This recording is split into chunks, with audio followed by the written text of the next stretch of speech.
ચોથો સ્કંદ 26મો અધ્યાય। રાજા પુરંજનનું શિકાર ખેલવા વનમાં જવું અને રાણીનું ક્રુદ્ધ થવું। શ્રી નારદજી કહે છે, હે રાજન, એક દિવસ રાજા પુરંજન પોતાનું વિશાળ ધનુષ્ય, સોનાનું કવચ અને અક્ષય ભાથો ધારણ કરીને પોતાના 11મા સેનાપતિ સાથે 5 ઘોડાઓવાળા શીઘ્રગામી રથમાં બેસીને પંચપ્રસ્થ નામના વનમાં ગયો। તે રથમાં 2 ઈશાદંડ એટલે કે બંબુ, 2 પૈડા, 1 ધરી, 3 ધ્વજદંડ, 5 દોરીઓ, 1 લગામ, 1 સારથી, 1 બેઠક, 2 ધૂંસરી એટલે કે કુબર, 5 આયુધ અને 7 આવરણ હતા। તે 5 પ્રકારની ચાલે ચાલતો હતો તથા તેનો બધો સાજ શણગાર સોનેરી હતો।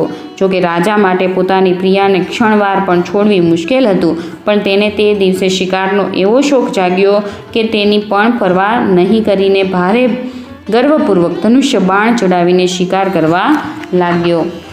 તે સમયે આસુરી વૃત્તિ વધી જવાને કારણે તેનું ચિત્ત ઘણું કઠોર અને ક્રૂર એટલે કે દયાશૂન્ય થઈ ગયું હતું। તેથી તેણે પોતાના તીક્ષ્ણ બાણોથી ઘણા બધા નિર્દોષ જંગલી પશુઓનો વધ કરી નાખ્યો।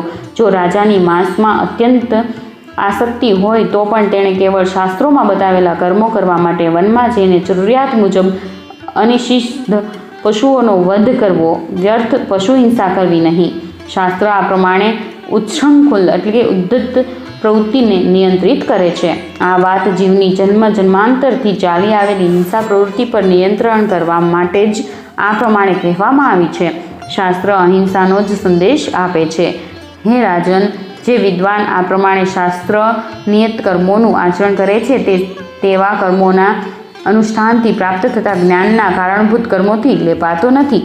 અન્યથા મનમાન્યા કર્મ કરવાથી મનુષ્ય અભિમાનને વશીભૂત થઈને કર્મોમાં બંધાઈ જાય છે તથા ગુણોના પ્રવાહરૂપ સંસારના ચક્રાવામાં ફસાઈને વિવેક બુદ્ધિનો નાશ થઈ જવાથી આ અધમ યોનિઓમાં જન્મ લે છે। પુરંજનના જાત જાતના પૂંખડાવાળા બાણોથી છિન્ન ભિન્ન થઈને અનેક જીવો પ્રાણીઓ ઘણા કષ્ટ સાથે પ્રાણ છોડવા લાગ્યા। તેનો નિર્દયતાપૂર્વકનો તે જીવ સંહાર જોઈને બધા જ દયાળુ મનુષ્યો ઘણા દુઃખી થયા। તેઓ તેને સહી શક્યા નહીં। આ પ્રમાણે ત્યાં સસલા, સુવર, આખલા, નીલગાયો, કાળિયાર મૃગો, શાહુડી તથા બીજા પણ ઘણા બધા નિર્દોષ પશુઓનો વધ કરતો કરતો રાજા પુરંજન ઘણો થાકી ગયો। ત્યારે તે ભૂખ તરસને લીધે અત્યંત શિથિલ થઈને વનમાંથી પાછો ફરીને રાજમહેલમાં આવ્યો। ત્યાં તેણે યથાયોગ્ય રીતે સ્નાન અને ભોજનથી પરવરીને થોડો વિશ્રામ કરીને થાક દૂર કર્યો। પછી ગંધ, ચંદન, માળા વગેરેથી સુસજ્જિત થઈને તેમણે બધા અંગો પર સુંદર સુંદર આભૂષણો પહેર્યા। ત્યારે તેને પોતાની પ્રિયાનું સ્મરણ થઈ આવ્યું। તે ભોજન વગેરેથી તૃપ્ત થઈને હૃદયમાં આનંદ પામીને મદથી ઉન્મત્ત અને કામથી વ્યથિત થઈને પોતાની સુંદરી પત્નીને ખોળવા લાગ્યો, પરંતુ તેને તે ક્યાંય પણ દેખાય નહીં। હે પ્રાચીન બરહી, ત્યારે તે ચિત્તમાં થોડો ઉદાસ થયો અને તેણે અંતઃપુરની સ્ત્રીઓને પૂછ્યું, સુંદરીઓ, પોતાની સ્વામીની સહિત તમે સર્વે પહેલાંની જેમ કુશળ તો છો ને? એવું શું કારણ છે કે આજે આ ઘરની સંપત્તિ પહેલાંના જેવી સોહામણી જણાતી નથી? ઘરમાં માતા અથવા પતિ પરાયણ પત્ની ન હોય તો તે ઘર પૈડા વગરના રથ જેવું થઈ જાય છે। પછી તેમાં કયો બુદ્ધિમાન દીન મનુષ્યની જેમ રહેવાનું પસંદ કરશે? તો કહો, તે સુંદરી ક્યાં છે કે જે દુઃખ સમુદ્રમાં ડૂબતી મારી વિવેક બુદ્ધિને ડગલે ને પગલે જાગૃત કરીને મને તે સંકટમાંથી ઉગારી લે છે? સ્ત્રીઓએ કહ્યું, હે નરપતિ, ખબર નહીં આજે તમારી પ્રિયાએ શું ધાર્યું છે? હે શત્રુદમન, જુઓ, તેઓ પાથરણા વિના જ જમીન પર જ સૂતા પડેલા છે। શ્રી નારદજી કહે છે, હે રાજન, તે સ્ત્રીના સંગને લીધે રાજા પુરંજનનો વિવેક નષ્ટ થઈ ચૂક્યો હતો। તેથી પોતાની રાણીને જમીન પર અસ્તવ્યસ્ત પડેલી જોઈને તે અત્યંત વ્યાકુળ થઈ ગયો। તેણે દુઃખી હૃદયે મધુર વચનોથી તેને ઘણી સમજાવી, પરંતુ તેને પોતાની પ્રિયસીમાં પોતાના પ્રત્યેના પ્રણય કોપનું કોઈ ચિહ્ન દેખાયું નહીં। પુરંજન મનાવવામાં પણ ઘણો ચતુર હતો, તેથી તેણે તેને ધીરે ધીરે મનાવવાનું શરૂ કર્યું। તેણે પહેલાં તેનો ચરણ સ્પર્શ કર્યો અને પછી ખોળામાં બેસાડીને ખૂબ વહાલથી કહેવા લાગ્યો, પુરંજન બોલ્યો, હે સુંદરી, તે સેવકો તો નક્કી ઘણા અભાગ્યા છે કે જેમના વડે અપરાધ થવા છતાં પણ સ્વામી તેમને પોતાના સમજીને શિક્ષા માટે યોગ્ય દંડ આપતા નથી. સેવકને આપવામાં આવેલો સ્વામીનો દંડ તો તેના પરનો મોટો અનુગ્રહ જ હોય છે. જેઓ મૂર્ખ છે તેમને ક્રોધને કારણે પોતાના હિતકારી સ્વામીએ કરેલા તે ઉપકારનો ખ્યાલ આવતો નથી. સુંદર દંત પંક્તિ અને મનોહર ભવાતી શોભતી હે મનસ્વીની, હવે આ ક્રોધ દૂર કર અને એકવાર મને પોતાનો સમજીને પ્રણયભાર અને શરમથી ઝૂકેલું તેમજ મધુર સ્મિતમય દ્રષ્ટિથી સુશોભિત પોતાનું મુખડું બતાવ. અહો, ભ્રમર પંક્તિ જેવી શ્યામ કેશલટો, ઉન્નત નાક અને સુમધુર વાણીને કારણે તારું મુખારવિંદ કેવું મનમોહક જણાય છે. હે વીરપત્ની, જો કોઈ બીજાએ તારો કોઈ અપરાધ કર્યો હોય તો તે બતાવ. જો તે અપરાધી બ્રાહ્મણ કુળનો નહીં હોય તો હું તેને અત્યારે જ દંડ આપું છું. મને તો ભગવાનના ભક્તો સિવાય ત્રણેય લોકમાં અથવા તેની બહાર પણ એવું કોઈ દેખાતું નથી કે જે તારો અપરાધ કરીને નિર્ભયતાથી અને આનંદપૂર્વક રહી શકે. હે પ્રિયા, મેં આજ સુધી તારું મુખ ચાંદલા વિનાનું, ઉદાસ કરમાયેલું, ક્રોધને કારણે બિહામણું, તેજ વિનાનું અને પ્રેમ રહિત ક્યારેય જોયું નથી. અને તારા સુંદર સ્તનોને પણ શોકના આંસુઓથી ભીંજાયેલા તથા પાકેલા ગિલોડા જેવા અધરોને પણ સ્નિગ્ધ કેસરની લાલીમા વિનાના ક્યારેય જોયા નથી. હું વ્યસનને લીધે તને પૂછ્યા વિના જ શિકાર ખેલવા ચાલ્યો ગયો, તેથી અવશ્ય તારો અપરાધી છું. તો પણ પોતાનો સમજીને તું મારા પર પ્રસન્ન થઈ જા, કેમ કે કામદેવના વિષમ બાણોથી અધીર થઈને જે હંમેશા પોતાને આધીન રહે છે તેવા પોતાના પ્રિય પતિનો ઉચિત કાર્ય માટે ભલા કઈ કામિની સ્વીકાર કરતી નથી. ચોથા સ્કંદ અંતર્ગત પુરંજન ઉપાખ્યાનમાંનો 26મો અધ્યાય સમાપ્ત.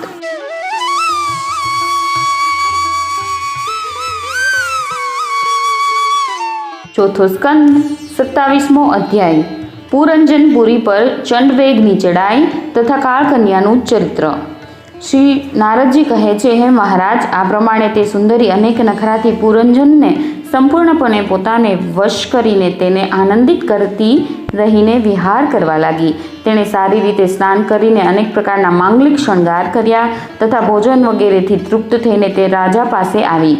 રાજાએ તે મનોહરમુખી રાજમહિષીનું આદર સહિત અભિનંદન કર્યું. પુરંજનીએ રાજાનું આલિંગન કર્યું અને રાજાએ તેને ગળે લગાવી.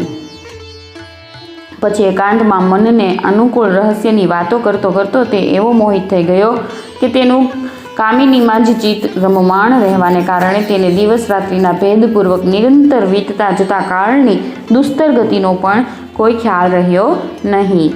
મદથી છકેલો મનસ્વી પુરંજન પોતાની પ્રિયાની ભુજાઓ પર માથું મૂકીને મહામૂલ્ય શૈયા પર પડી રહેતો હતો. તેને તો તે રમણી જ જીવનનું પરમ ફળ જણાતી હતી. અજ્ઞાનથી આવૃત્ત થઈ જવાને કારણે તેને આત્મા અથવા પરમાત્માનું કોઈ જ્ઞાન રહ્યું નહીં.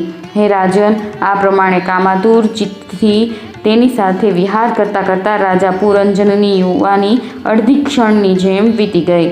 હે પ્રજાપતિ, તે પુરંજનીથી રાજા પુરંજનને 1100 પુત્રો અને 110 પુત્રીઓ થઈ. તે બધી જ પુત્રીઓ માતા પિતાનો સુયશ વધારનારી અને સુશીલતા, ઉદારતા વગેરે ગુણોથી સંપન્ન હતી. તેઓ પૌરંજની નામે વિખ્યાત થઈ. એટલામાં જ તે સમ્રાટના લાંબા આયુષ્યનો અડધો ભાગ વીતી ગયો. પછી પાંચાળ રાજ પુરંજને પિતૃવંશની વૃદ્ધિ કરનારા પુત્રોના વધુઓ સાથે અને પુત્રીઓના તેમને યોગ્ય પતિઓ સાથે લગ્ન કરી દીધા. પુત્રોમાંના પ્રત્યેકને 100 પુત્રો થયા. તેમનાથી વૃદ્ધિ પામીને પુરંજનનો વશ સમસ્ત પાંચાલ દેશમાં ફેલાઈ ગયો. એ પુત્રો, પૌત્રો, ઘર, ધનભંડાર, સેવકો, મંત્રીઓ વગેરેમાં દ્રઢ મમતા થઈ જવાથી તે આ વિષયોમાં જ બંધાઈ ગયો. પછી હે રાજન, તમારી જેમ તેણે પણ અનેક પ્રકારના ભોગોની કામનાથી યજ્ઞની દીક્ષા લઈને જાત જાતના પશુ હિંસામય ઘોર યજ્ઞોથી દેવતાઓ, પિતૃઓ અને ભૂતપતિઓની આરાધના કરી. આ પ્રમાણે તે આત્માનું કલ્યાણ કરનારા કર્મો પ્રત્યે જીવનભર અસાવધ રહ્યો અને કુટુંબને પાળવા પોષવામાં વ્યસ્ત રહ્યો. અંતે વૃદ્ધાવસ્થાનો તે સમય આવી પહોંચ્યો કે જે સ્ત્રી લંપટ પુરુષોને ઘણો અપ્રિય હોય છે. હે રાજન, ચંડવેગ નામનો એક ગંધર્વ રાજ છે. તેના આધીન 308 મહાબળવાન ગંધર્વો રહે છે. તેમની સાથે મિથુન ભાવે રહેતી કૃષ્ણ અને શ્વેત વર્ણની એટલી જ ગંધર્વીઓ પણ છે. તેઓ વારાફરતી ચક્કર લગાવીને ભોગવિલાસની સામગ્રીઓથી ભરી ભાદરી નગરીને લૂંટતી રહે છે.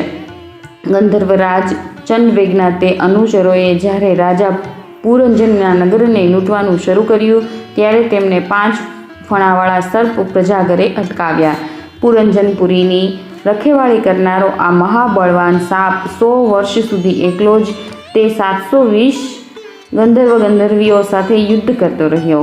ઘણા બધા વીરો સાથે એકલો જ યુદ્ધ કરવાને કારણે પોતાની એકમાત્ર સંબંધી પ્રજાગરને નિર્બળ થયેલો જોઈને રાજા પુરંજનને પોતાના રાષ્ટ્ર અને નગરના રહેવાસી અન્ય બંધુજનો સમેત ભારે ચિંતા થઈ.